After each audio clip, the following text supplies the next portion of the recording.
Yo guys, what's going on? It's Vince down in Tampa. Mike's off today, and I got my boy Chris Martin on. And look, let me tell you something, guys. You guys know I just did Tampa Pro. I'm all about fitness. And so as I was studying on Instagram and going through scrolling one day, I came across Chris. And man, Chris has some great content. And so we're gonna kind of talk to his influence, how he's talking about being a personal trainer, but also some of the societal things that we are dealing with currently in our society of that we going back to kind of calling people saying what it is. If you're overweight, you're overweight, you're fat, you're fat. And not because we're trying to body shame, but we're trying to get people healthier, because the more healthy you are, the less you got to go to the doctor. Chris, what's going on, brother? Hey, what's going on, man? I'm super excited to be here, man. Having a great Saturday so far. And man, just looking forward to another great conversation, man. Oh yeah, well I gave up on Saturday. But both of my college teams are in the trash can. So Who's your teams? Oh, I had Georgia Southern, where I graduated from, and then Florida State. So I don't have no reason to get up on Saturday to look at anything anymore. Understood. Who you got? Who you got, man? Who you got? I'm gonna be honest, man. I'm more of a basketball guy. I'm not really into it, but I do root for the University of Maryland, because that's like the local, the hometown team pretty much. So. Oh, okay. Hey, so getting on to it, give everybody a little bit of background about who you are, where you're located, and what you do for a living. Okay, yeah, I'm Chris Martin. I'm located in Largo, Maryland, right outside of DC. I'm probably like 10 miles from DC.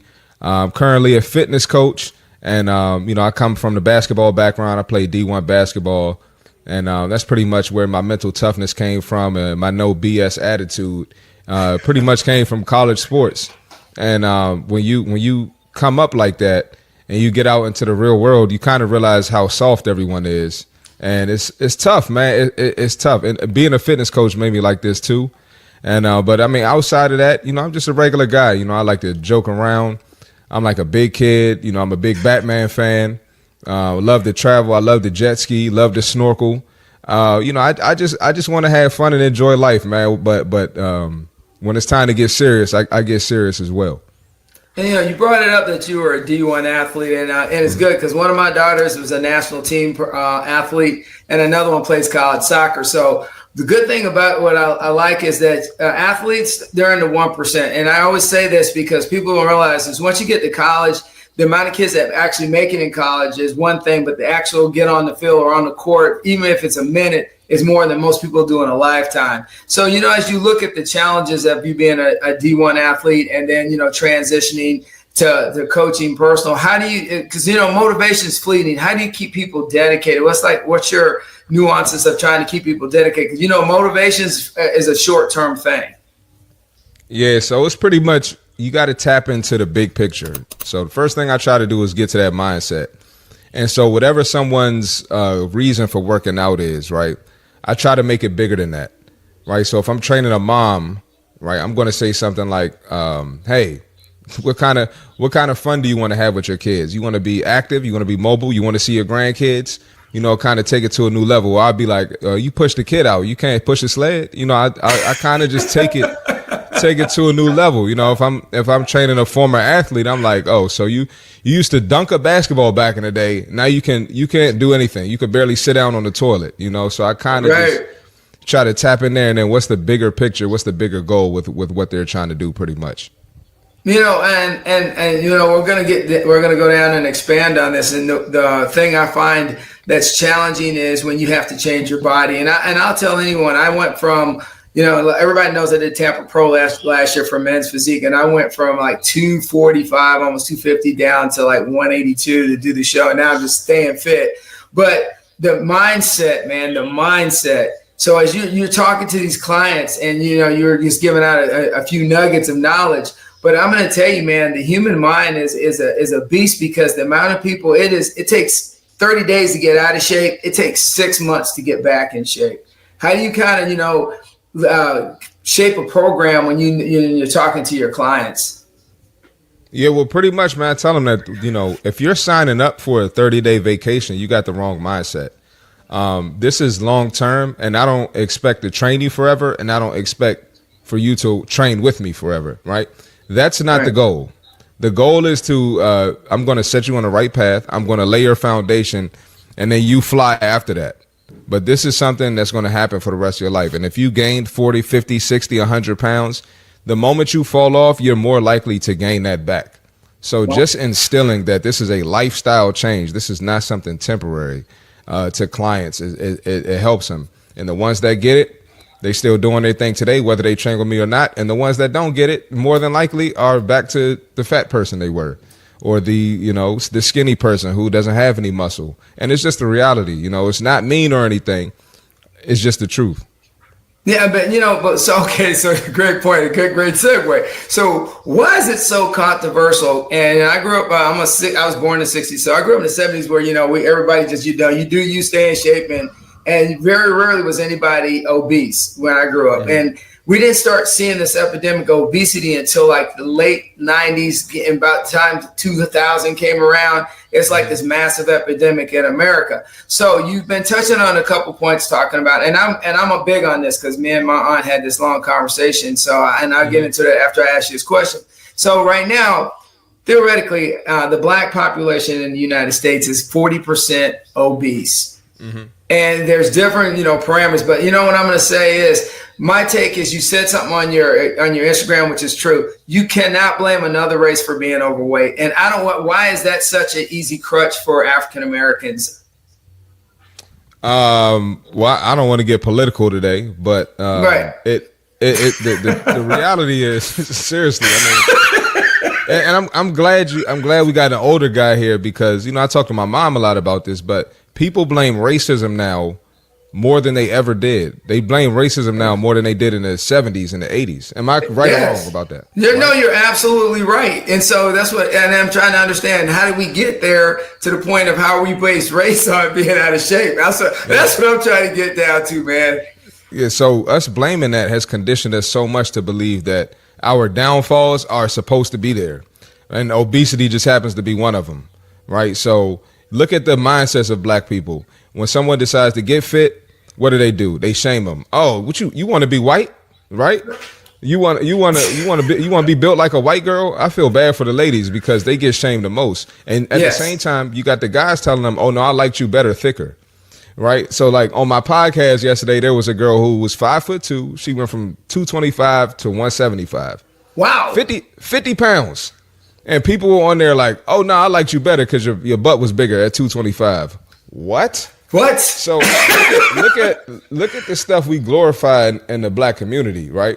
And I think one of the things we glorify is blaming white people for our shortcomings. Just my opinion. I think it's actually a fact, but we'll just call it my opinion for now. No, I'm going to back you up on that, because I'm going to keep this authentic today, man, because it may help someone. So good thing about it is, I didn't realize the influence of fitness until I did the Tampa Pro, and then my 83-year-old aunt started going to the gym and getting back in shape, which is, and she said because she saw me go through that training, because I kept posting it online. So what I found out was that I have influenced my niece, I've influenced my sisters, I've influenced like half my family now, and they've gotten back to getting the fitness. Right. So it's motivation. And then, people write you.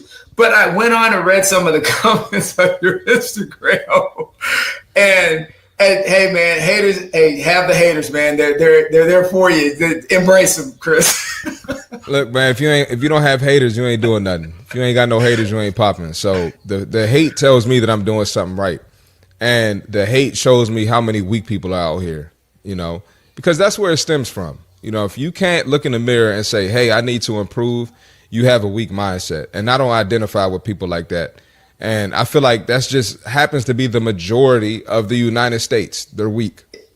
Oh, yeah. I hate to say it, but it's the truth. So if I don't identify with the majority, if you're in the minority, cool. It's lonely at the top. So that's where I want to be at. I want to be at the top. That's my mindset towards it. Well, they always say the cream, the cream has to settle at the top, eventually has to rise. Exactly. Yeah. And, so if I look at your Instagram, and then and I'll just say, if anybody's looking for Chris, there he is. He's on Instagram, and he's an amazing person, and he has some great segues. So, we touched on the topic of racism. Now, the other thing is, I went back and looked at overall what has kind of been some of the causes of our mindset that we can't get in shape as a Black population. And a lot of it is that we have gotten to the sedimentary lifestyles or jobs or things, and then we don't look at fitness as being important until we have a health issue. So, as you look at, I saw a majority of some of your clients, they're minorities, and you're doing a great job. So how are you kind of switching that light switch on and with them and saying, look, this is your health, this is longevity, because I really think that you either can have the medicine from the pharmacy or you can have your health and in one hand. So I think they're two different worlds. Well, most of my clients are black women, minority women. I have an Asian woman client too. But right now, actually, all of my clients are women. I don't have any male clients right now. All of them they're doing their own thing now. But me being a male as a trainer, it's kind of like the brother that they don't have. So a lot of them have their fathers, they have husbands, they have brothers, but they don't necessarily have conversations about fitness with them. You know what I mean? So a lot of the insecurities and a lot of the things that hold them back, they share with me. I mean, I'm able to break them out of that mindset. And I don't know if your girls experience this, being athletes, but I know for my college coach, some of the things that were said to me and to my teammates, it doesn't compare to the stuff on Instagram that people are trying to cancel me for. I say big back as a joke, just to bring some entertainment to the post. Yeah. Right. And they call in the gym where I work. They trying to get me kicked out of the gym. All of this stuff, man. And I mean, they couldn't survive college sports. Because like I said, some of the stuff I've heard are things I wouldn't even repeat. but seriously, man. I wouldn't even repeat it. I won't even repeat it. It's that bad. But here's the deal. The thing is, it's funny as they use all this rhetoric on a daily basis, but yet, because you use it as a male, there's a problem. Oh, of course, man. And, it's just cool now to, men are bad. We don't like men. That's just like the new thing. So it just so happens that I happen to be a black male at that and a trainer. So, if you black and saying these things, it's like 10 times worse than anybody else. Just my opinion. For real, it's crazy, man. Hey, we're not having a Kevin Samuels moment, I don't want to be that. That's the thing. I don't want to be that, but sometimes they kind of force you to be that. Right. I mean, and people get offended easy, and I have the same conversations with everybody else about different things. But when you're an athlete, and you crack up, and we were joking.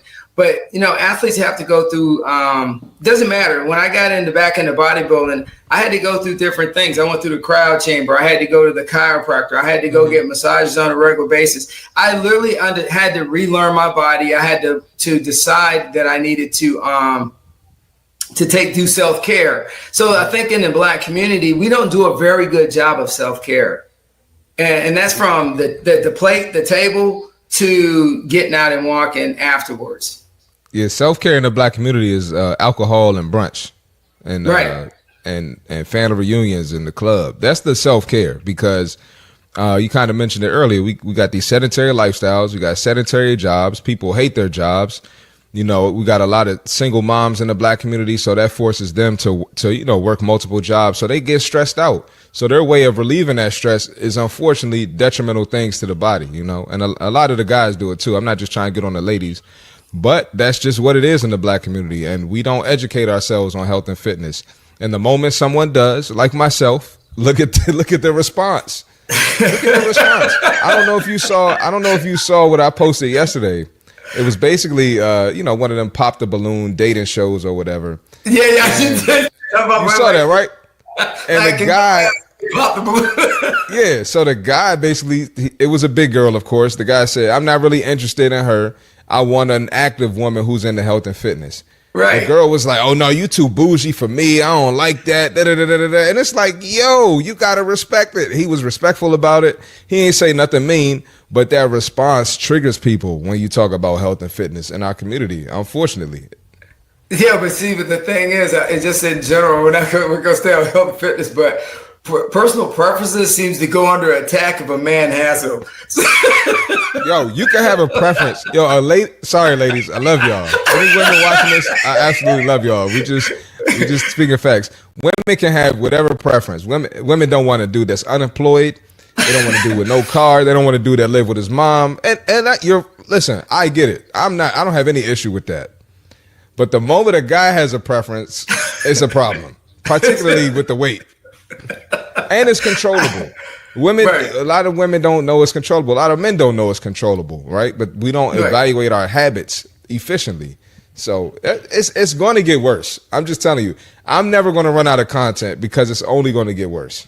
Okay, so let me ask you, why did we have such a massive propaganda push from in the mid 2000s? I'd say probably around 2009. We had this massive propaganda push. So like if you turned on TV, right, there's different channels. You see morbid obese people with like really fit people, and they're dating, they're in relationships. So the narrative was this, like anybody can be with anybody. But we've known over the years that what we've seen is that that's not really the case. And so sometimes I think it's setting women up as they get older, or just even men older. I'm seeing older and older people, how about they can't find anybody, or they can't find anybody in shape, or they can't find anybody that meets their criteria.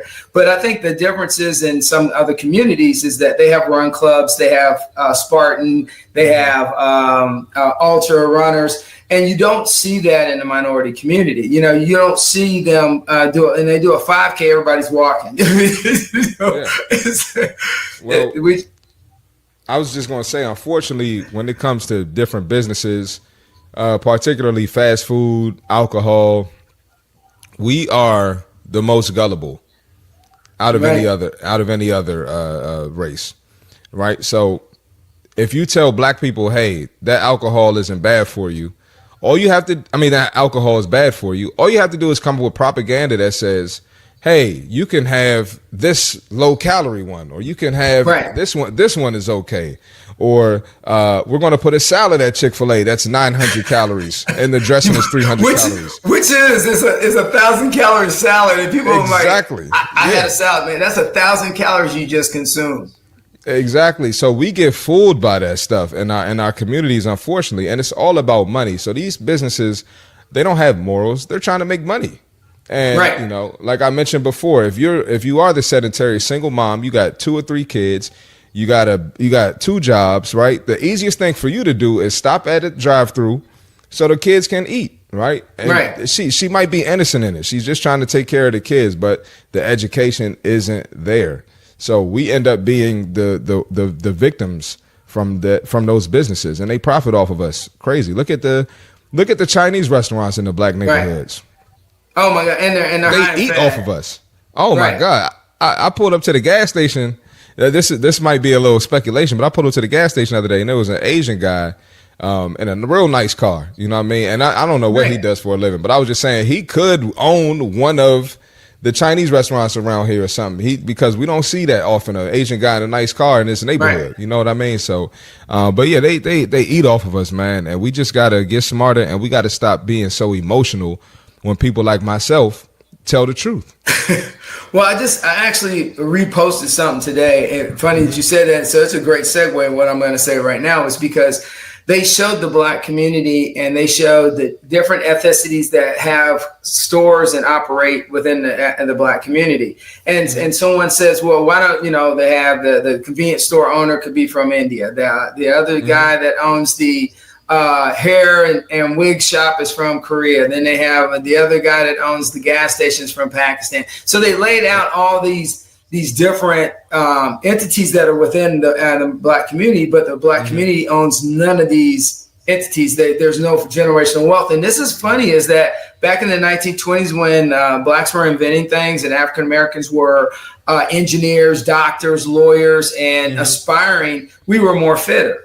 It's weird is that when we shifted to just being athletes or being entertainers, and some of the great minds in the back of the day, Martin Luther King and them said this would be our demise, is that we shifted away from, got us to where we were getting to be prosperous. So now, you were talking about your studying earlier.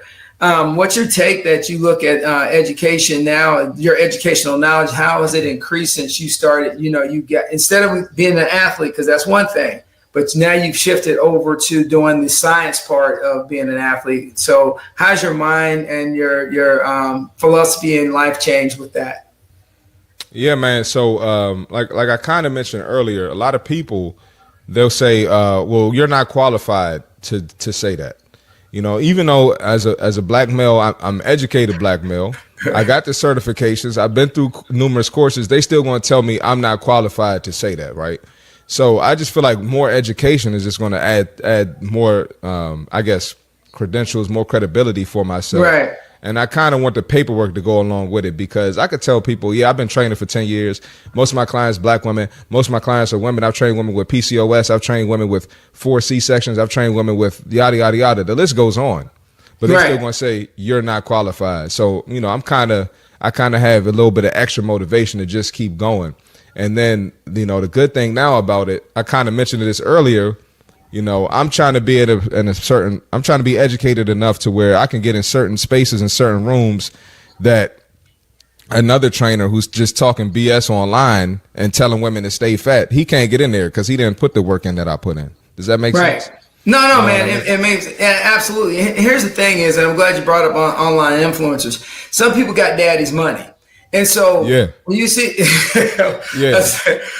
and so you're looking at them rocking all this gear and in these nice facilities, but they don't realize they have financial backing. They got maybe daddy's money. They come from somebody that just, you know, wrote them the check, or somebody's lending them the aesthetics to where they can have it. So I think sometimes it's misleading with all these influencers that are online. That's why I wanted to talk to you, because, you know, you're authentic, man. you hit home with me, because I have these heated discussions all the time with a lot of my friends, and the only thing is that they think I'm body shaming them, but I'm trying to make them get healthier, because it seems like whatever anybody else is saying is not resonating. What I don't understand is you go to the doctor and the doctor tells you, "Hey, you got to lose 30 pounds." And you come out of it and go right over to McDonald's and throw down on a Big Mac right after the doctor just told you got to lose 30 pounds. You want to know what's crazy? A lot of people on my videos will say, "You're not a doctor," right? All right, cool. So basically, what you're saying is, but hold on, hear me out. So basically, what you're saying is, if I'm not a doctor, I can't speak on these topics. Then they'll go to the doctor and still say the doctor is wrong. Have you seen, I don't know, maybe I need to react to some of these videos, but there's literally videos where people, you got 400, 500 pound people going to the doctor and they're like, "Oh yeah, I don't like when the doctor puts me on the scale." What? I thought a doctor was always right. So now they're saying doctors are fat shaming and doctors are fat bias and all these other terms they have. It's ridiculous. But going back to, you know, telling people the truth, where they say you're fat shaming, I like this example where, if you think about back in the day when people were running a mile, they said no one can ever run faster than a 4-minute mile, right? And then people got to challenge themselves to beat that. So if you don't tell people like, "Hey, you got to get it together," if you don't tell them something that's going to challenge them to get in shape, to drop the body fat, to improve their lifestyle, they're not going to do it. So, you know, you just got to, it's hard. Then people want to stay in the same spot, so you just got to let them. And like you said, the cream rises to the top. Man, but you brought up the point where when people see other people, and you kind of touched on it, how they attack another person, they get in shape. But so what I'm finding out, it is easier to attack the one person that has changed their life, because it seems like when people start to change their circle, because you do got to change your circle. And I told my sister this one day, one of my sister, I said, "Look, no knock on the church. I don't need y'all coming at me when I publish this. We got to talk about the church too. We talk about the church too.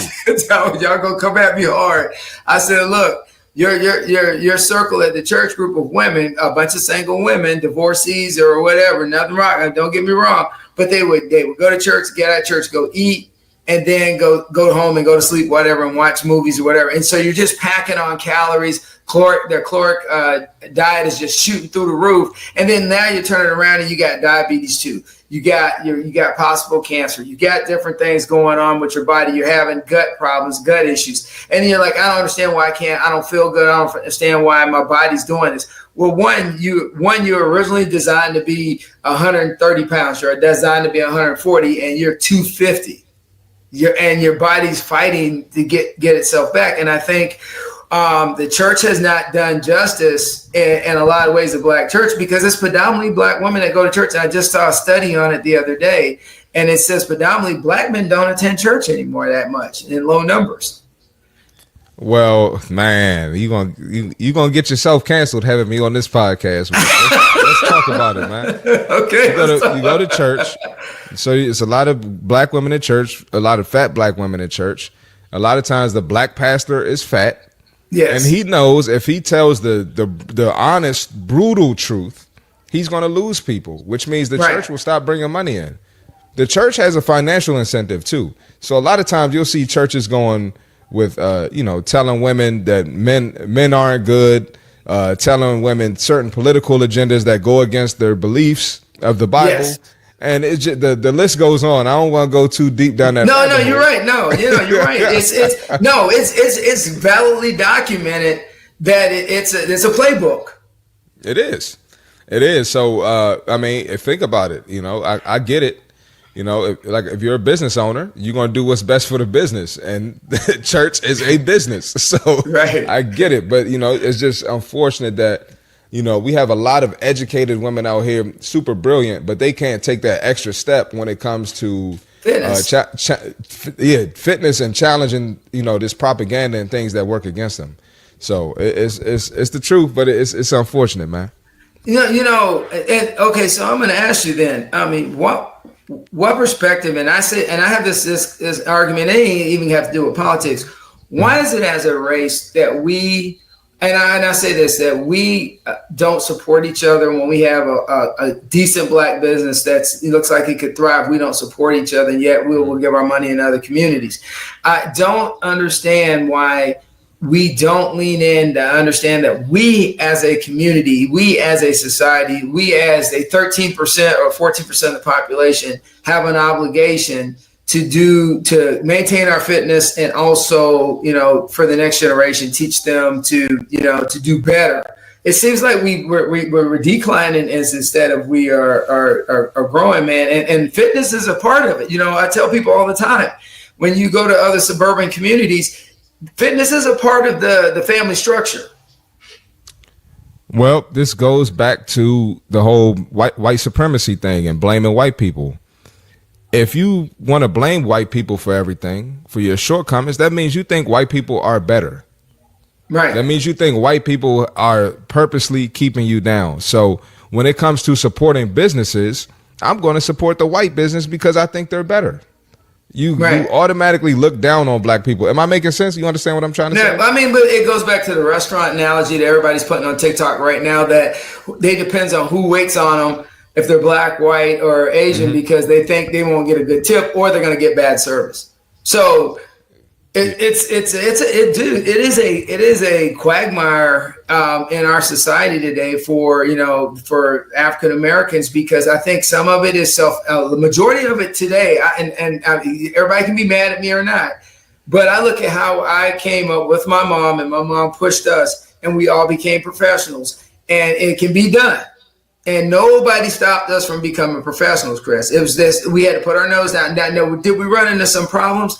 Absolutely. But everybody runs into problems at different times. Sometimes it's race, sometimes it's confirmation bias. But you have to be able to navigate that and play chess as opposed to checkers. I think a lot of times as African Americans, we play checkers while the rest of society plays chess.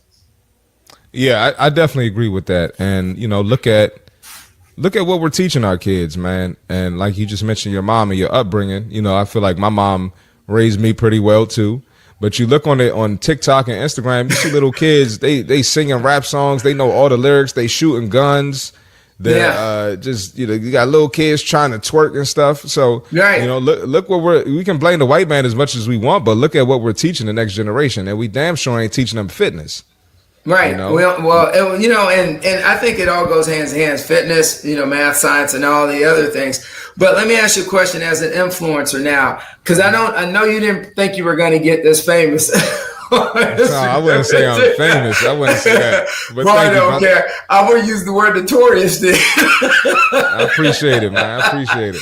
So your newfound fame, regardless of how people react to it, because you're just being authentic and you're trying to help people get in shape. How are you kind of managing that now? Because you kind of said people calling your job or this or that. Because I'm going to tell you, people are going to hate you. But how are you kind of managing that? Because listen, man, don't stop being who you are, because your message is on point, because the Black community needs to hear it. Well, I don't know what's going on with my camera right now, but at the end of the day, I know my intent. I know my intent is positive, but I can't associate with people who want to have lower level thinking than me. So there are literally people who won't speak to me at the gym because of my post. No, come on, man. They won't speak. And I'm just like, bro, you're mad at me over a social media post where it's okay to disagree, but now you don't want to speak. Now I know I'm doing something right, and it's people who have active lifestyles. There's people in the gym who get so mad that they won't speak to you, but you go to the gym every week. Why are you so mad when you literally, your lifestyle shows that you agree with me? Your lifestyle shows that you understand what I'm saying and you live it. But, I have people approach me all the time trying to argue and change my opinion. I'm like, you're not changing my opinion, bro. So, but like I said, it just means I'm doing something right. I think I get way more love than hate. So I'm just going to keep doing what I'm doing, man. Well, someone told me once that, I was shallow because I'm always talking about fitness, but I tell people I'm not shallow. I think the thing is, and you always get the one ad of, well, such and such was fit and they had a heart attack and they died. Okay, but then one person, yeah. Let's talk about the 80 million obese people that died from a heart attack. You're just gonna forget them, right? But see, man, you gonna trigger me, man. You gonna trigger me. I'm sorry. So they focus, and I'm like, so let me get this right. You're gonna dial in on one event when you had all these other events take place. Like COVID, and COVID is a great example of respiratory issues, a full-fledged flu symptom, respiratory disease that showed that if you were any immune system weaknesses or grotesquely overweight, that the body would shut down because it had to fight for the respiratory. And so, and you think we would have learned something from that, Chris, and we didn't. And why is that we don't learn, man? You know what? I'm glad you brought up COVID because I was living in LA at the time, and LA was the most shut down city in the country. I mean, it was ridiculous. LA was shut down for, like a year and some change when other places opened up or whatever. So I was pissed, being in fitness, and gyms were closed and gyms were operating illegally, and it was just a whole bunch of crap. So I made a post, like, I drove past a McDonald's. McDonald's was packed. I drove past a liquor store. The liquor store packed. But you can't go to the gym. So I made a post about it. I was like, look, this is ridiculous, man. Oh, man, they were after me. Oh, you're inconsiderate. You're mean. You're an a-hole. This and that. That's when it started, where I'm like, yo, I need to start posting this stuff and telling the truth. That was the beginning of it. And I saw that and I was just like, yo, people don't care. People don't care. They're going to deny science. I had people in the medical field mad at me because I said that. I'm like, you are in charge of saving lives and you disagree with me? This triggered you? So, I mean, it's just America's crazy, man. Man, I live in Florida and all my relatives live out in California, and Pasadena is sad that, they got to rebuild their houses in the Irvine area. But I was down here, and don't hate me, guys. I said, joke, the free state of Florida. Oh, you gotta let them know it's a joke. Yeah, but it was cool, man. I was going to the gym, working out, doing all the things, and I was sitting there thinking to myself, okay, so everybody else is going through all this craziness, and we're working and we're navigating around it. And what I found out was, man, at some point as a society, we kind of got to regulate ourselves to get back to some normalization. And sadly, is every time I turn the TV on, we have so much, and I do get offended, and this is my opinion, and Chris doesn't have to agree with me, and I'm going to say this because it's my show, and I'm going to say it, is that when I turn the TV on, I constantly see minorities always being the obese person in the commercial, and everybody else is fit. And I said, and to me, I think it's disrespectful that not all African Americans should be depicted in that manner. And if some people think I'm wrong, okay, that you can be mad at me. But my problem right now is that I think social media the commercial media out of Hollywood has done a lot of damage to the African American community as within this propaganda. And I'll pause right there on that one because I gotta add to it. I gotta add to it, man. I saw a Peloton commercial. I'm talking the Peloton, the famous Peloton company. There was a commercial where there was a guy who I don't know if he was working remote or something like that. And he stayed in a hotel and had a Peloton and had Peloton equipment in the hotel. Right. It was a fat black dude, right? And it was just like, how are you Peloton promoting this? And you have an obese, 300-pound black guy in your commercial. I never see them do it with white people. So I was pissed. I put it on my podcast. I didn't put it on Instagram and TikTok because they're not ready for that yet. But it's true. That obese I guess stigma has definitely come to the black community, and people, that's what they expect from us. They expect us to be lazy. They expect us to be unaccountable, and they just expect us to be fat. And it's unfortunate, man. And for those that, and here's the thing is I'm Chris, I'm gonna fire some rounds right back at you on that in concurrence, because if you go back and look in the early 20s, the late 1800s, all the posters of depicting African Americans has always been a negative connotation of how we look and how we do it. So to me, being a 60-year-old guy, when I see what I see on TV now, to me, and if it's not meant to be that way, I'm sorry for everyone, but it's just a new version of propaganda against African Americans that has just been modified for the 21st century.